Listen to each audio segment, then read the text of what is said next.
Chapter 10. Hawk had just come home from another brutal day on site, sweat-drenched, dust still clinging to the collar of his shirt.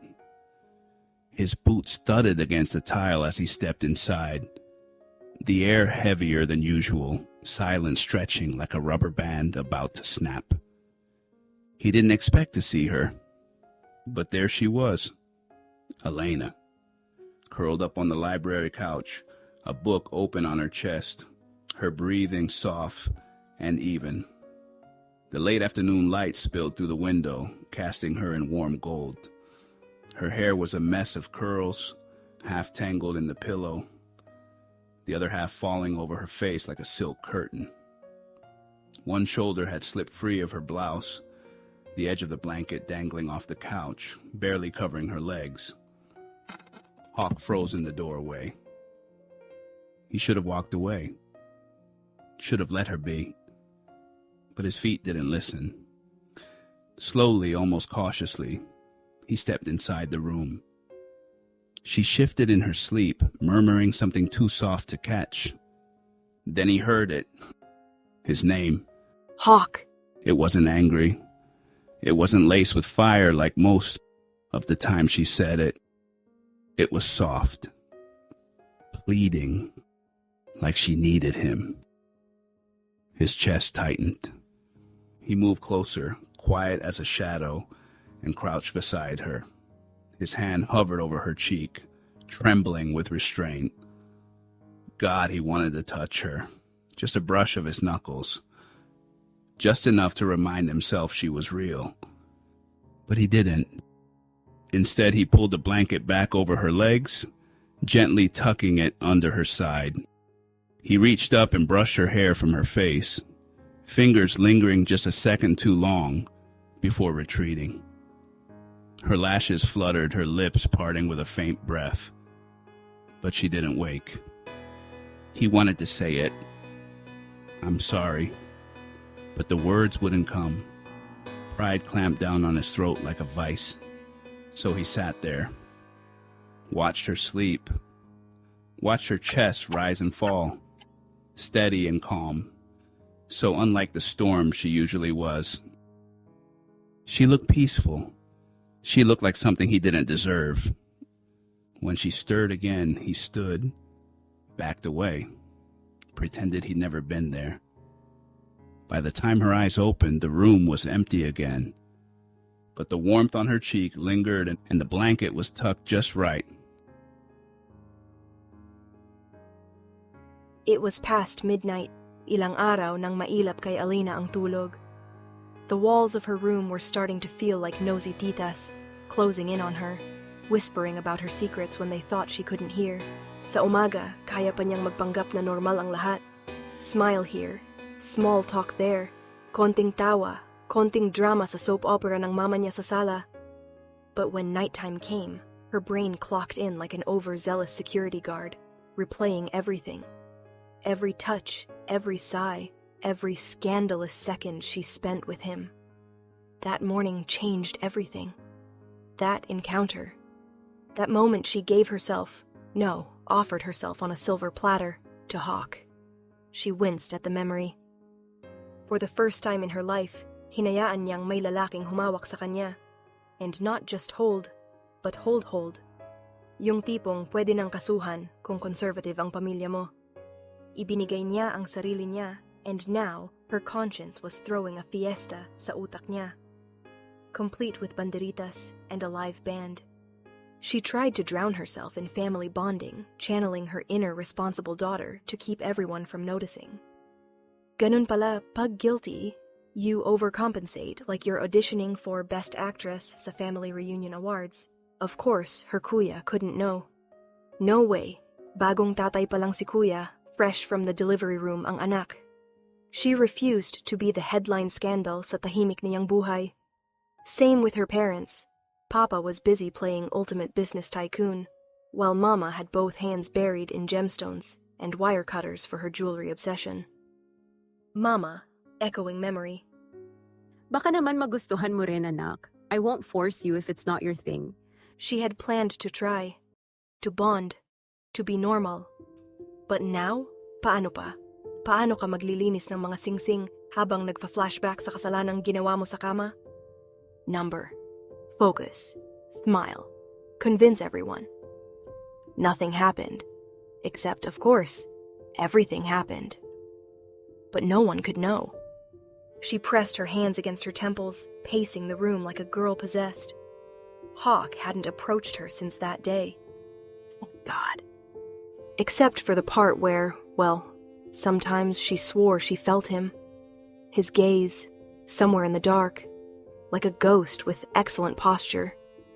Whenever it happened, she'd freeze under the covers, breathing like a ninja hiding from a loan shark. Hindi pa siya ready. Not for round 2, not even for eye contact. What would he think of her now? That she was that kind of girl?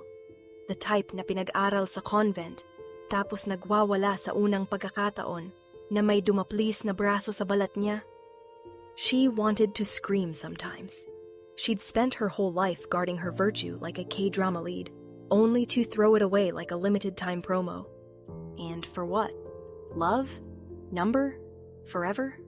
Definitely not. She gave herself to Hawk in exchange for silence.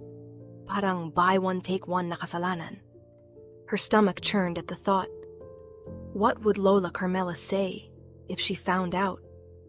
That thought hit like a slipper flying across the room. Number. No more secrets from Lola. She needed her. Her wise, no-nonsense, always has mint candies in her purse, Lola.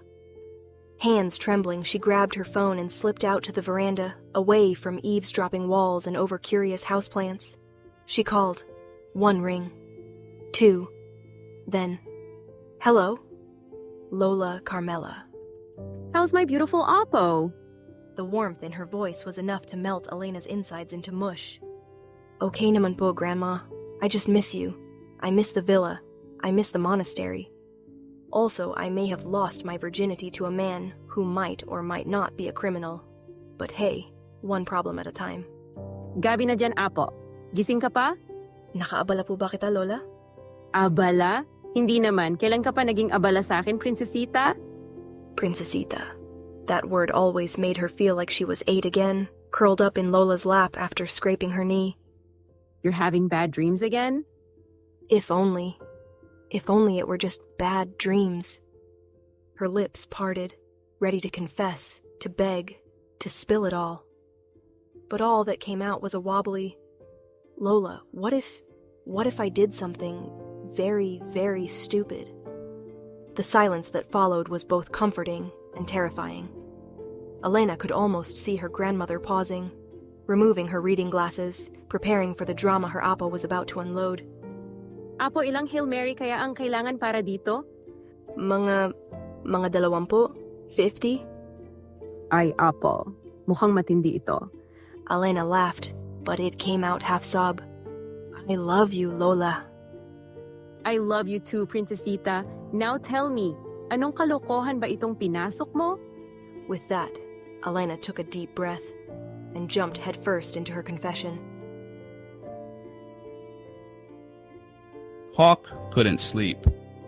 He'd worked himself to exhaustion, hammering, drilling, building, but the moment his head hit the pillow, there she was. Alena. Always her.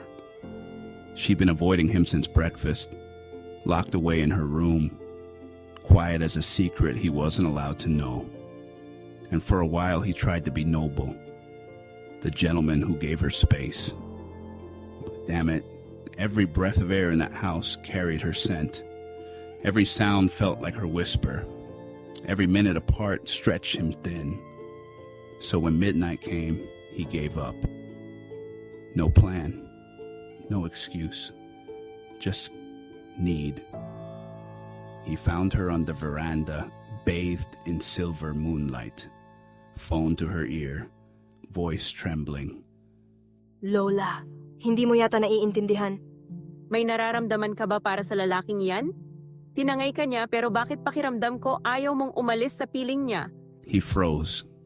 The words sank into him like stones. I love my brother, Lola. I can't mess up his life over This. He was this now. Hindi ka ba sinasaktan, Apo? No, Lola. Did he force himself on you? His teeth clenched. He wanted to scream no for her. Hindi po, Lola. She was protecting him from guilt, from herself, from what they'd both done. He backed away, closed the door, pretended he never heard a thing. But sleep didn't come, only her voice echoing in his chest. She'd fallen asleep under the stars, curled up, her robe loose around her shoulders, her hair catching the moonlight. He knelt beside her, careful, reverent, brushing the curls from her cheek. She looked so small, so heartbreakingly soft. Not the fierce girl who once threatened him with a knife. Just Alena, his undoing. Her lips parted as she breathed his name in her sleep.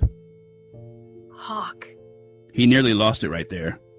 Every muscle locked, every nerve screaming for her. But he didn't touch more than her hair, her cheek, her hand. Each gesture like a prayer he wasn't sure he deserved to say. He carried her to their bed. Yes, their bed now. And laid her down as if she might shatter. Her robe slipped slightly, revealing the curve of her collarbone, the faint line of her shoulder. His fingers hovered there, trembling, then pulled back. Too much. Too soon. He wanted to kiss her. God, he wanted to taste the peace she brought and the chaos she left. But instead he just watched the way her chest rose and fell, the way her lips quirked in sleep, like she was dreaming something sweet. When he finally slid beside her, her body moved on instinct, finding him, molding to him. Her legs tangled with his, her head resting just beneath his chin. Softer tone, almost a whisper. He froze, then melted. Her hand drifted across his chest over his heartbeat. Her fingers curled into his shirt. She whispered again. Not words, just sound. A sigh, a plea, a memory in motion. And Hawk, he didn't need more than that. Didn't need fire or frenzy or sin. Just this. The quiet gravity of her, sleeping against him, trusting him again without knowing it. He pressed a kiss to her forehead, lingering there, letting it say everything he couldn't. Sleep, sweetheart. I've got you now. No one touches you but me. And for the first time in days, Hawk finally closed his eyes. With her warmth pressed against him, with her name still burning on his tongue, and with love, dangerous, impossible love, humming beneath his skin. Alena was a mess. A beautiful, tragic, slightly dramatic mess. The past few days felt like living inside a telenovela, except there was no script, and she was painfully underqualified for the lead role. Her body knew things her brain couldn't process. Every time she saw Hawk, her knees tried to faint, her hands forgot what to do, and her heart? Her heart behaved like it belonged to someone with experience. Spoiler, it didn't. But Hawk knew. She could feel it, the way his eyes followed her, like she was a crime scene he couldn't look away from. That strange push and pull between them, her wanting to hate him, but also wanting to climb him like a tree. There were soft moments, weird, almost sweet ones, like when he stood outside her door too long, pacing like a confused security guard who forgot what he was securing, or when he left coffee at her desk, exactly the way she liked it, even though she never told him how. And then there were the nights. Ah, the nights. The part where her wholesome convent girl self fully retired, and the new Alena, the one with secret fantasies and a criminally attractive captor, took the stage.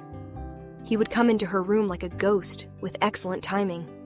No noise, no drama, just there. And he always waited. Waited until he thought she was asleep. As if. She would lie still, breathing slow and fake deep, while Hawk crept into her bed. It should have been terrifying. Should have made her scream, or at least throw a pillow at him. But instead, her body betrayed her, melting into him like cheese on a hot panini. His arms were annoyingly perfect, strong, but careful. Rough hands, soft gestures, and those kisses, the ones he pressed to her hair when he thought she couldn't feel it. Sinong niloloko nito? It was almost romantic, almost sweet. If not for the fact that this was technically unethical, possibly illegal, and definitely scandalous enough to get her kicked out of any church fundraiser. But Alena didn't stop him. Because here's the thing about first love, first lust, and first criminal entanglement. Sometimes they're the same guy. And sometimes you're too naive to know the difference. She liked the way her head fit against his chest, like it belonged there. She liked his scent, a confusing mix of expensive cologne and existential crisis. She liked how, in the dark, they could pretend they were just two people. Not a confused heiress and a morally questionable man for hire. But every morning? Gone. Like a ghost with commitment issues. She'd wake up alone, blankets cold, with only the faintest trace of him left behind. A crumpled pillow, a lingering scent, and a very inconvenient flutter in her stomach. Ano ba to? Seryoso ba siya? Or was this some kind of kidnapper loyalty program? Free cuddles with every hostage package? She didn't know, and the not knowing made her crazy. It didn't help that her brain kept whispering one dangerous thought. What if this wasn't the first time? What if Hawk had always been there, long before the wedding? It was insane, illogical, pure fantasy, but it felt true. In the way her skin recognized his touch before her mind caught up. In the way his voice sounded like a lullaby she'd somehow forgotten. Para siyang babae sa gothic romance novel, the naive heroine who keeps walking into haunted hallways, because maybe the ghost is just misunderstood. So she threw herself into something safer. Online classes, homework, academic articles that didn't smell like sin. It worked. For a while. Until, of course, life decided to spice things up. She went out to claim her supplies from Italy. Innocent enough, right? No chance of accidental romance or dramatic revelations in a post office. Wrong. Because that's where she met Gracey. The woman stumbled, and Alena's natural convent-raised reflexes kicked in.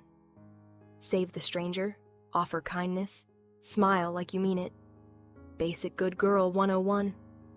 But when Gracey said her name, Alena's stomach dropped, like she just saw her own death certificate. Oh, you're Alena? Gracey Monroe. The name slithered into her ears and coiled around her brain. Familiar. Too familiar. Like a half-remembered prayer you only recall when you're scared. The polite smile froze on Alena's face. Where do you stay? Oh, no need to. I insist. There was no logic to it, no plan. Just the strange, electric certainty that Gracey held a thread to the tangled web that was Hawk and herself. Fate had handed her this moment, and Alena was going to pull.